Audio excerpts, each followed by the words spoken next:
So, in the final portion that we want to, give out around the Wyatt's history, we've been hearing about it.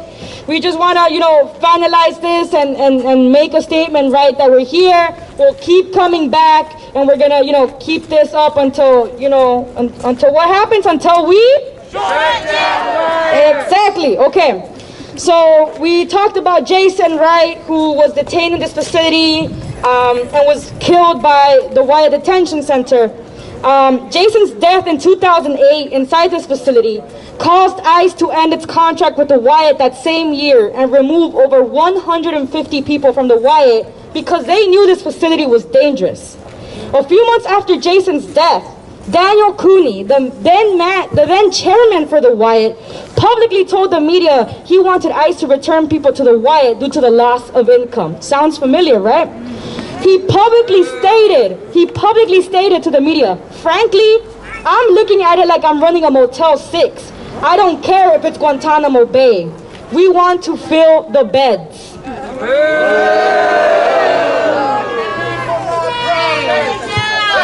Shut it down. So, Cooney's words remind us that private prisons only seek to cause pain for profit. The Wyatt is a still living example and a symbol of this pain, of the pain it causes to our communities and the pain it causes us every single day that it continues to operate. We know that all cages, private or public, are inhumane. We start with the Wyatt, but we continue until all of our people are free. Shut down Wyatt!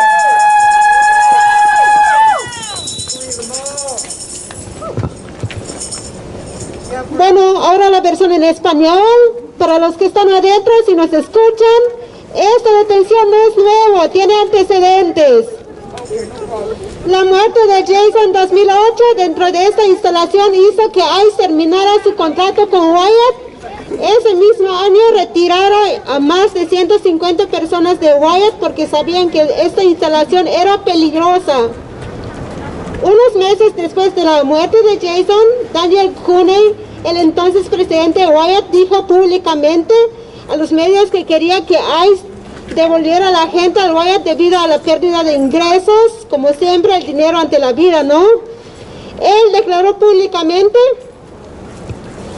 francamente lo veo como si estuviera dirigiendo un motel. 6, dijo, no importa si es Bahía de Guatemala, queremos llenar las camas. Como dije, no les importa las vidas de las personas, solo les importa el dinero.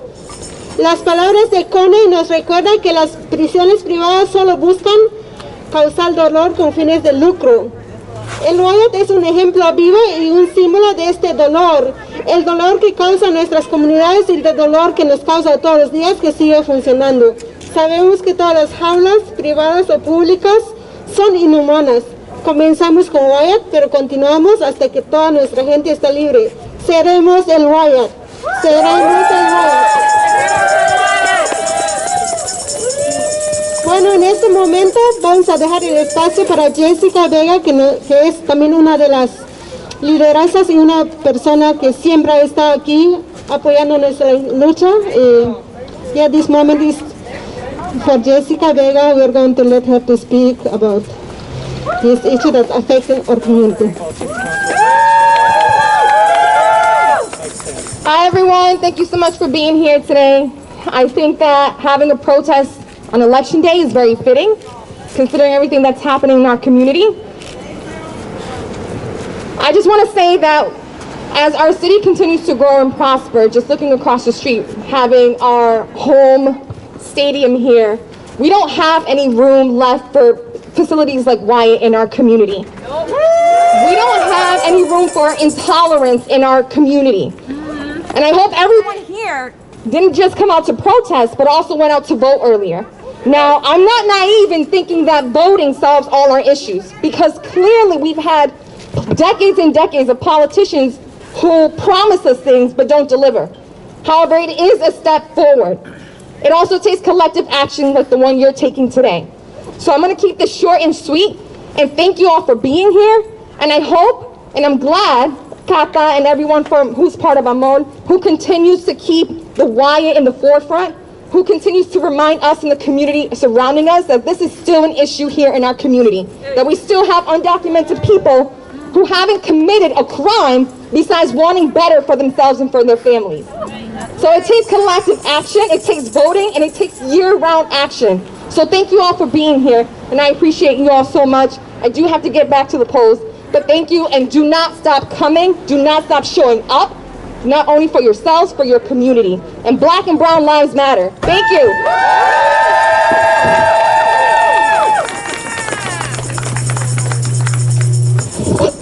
All right, folks, so, you know, we said this was till 5. What time is it? We got 4:26. If y'all are down, you know, they're still in there. They're still listening. So if you want to keep, you know, doing the noise demo, doing the noise rally, I know that they will definitely appreciate it in there. They hear it, you know. They've told us that they've heard it. So, and you can see them, right, reacting and going along with it.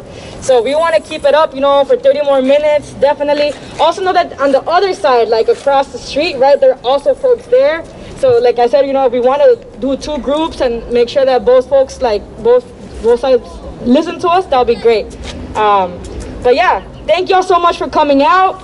Make sure you take a package on the way out. There's some good stuff in there, some masks, some hand sanitizer, and keep coming in, keep coming out. What? We hear you! I've got COVID in here. Oh, heck! Oh my God! We hear you! We got you! We're gonna get you out! Shut down Wyatt! Shut down Wyatt! See? Free them all! Free them all! Free them all! Shut down Wyatt! Shut down Wyatt! Coronavirus is in here. That's what they said. We know it's a public health crisis, yo. This is more than 18% of folks in there have COVID, and it's still operating. It's a shame. Shame on the warden! Shame! Shame! Shame! Shame! Shame! Shame! Shame! Shame! Shame! Shame! Shame! Shame! Shame! Shut it down! Shut it down! Shut it down!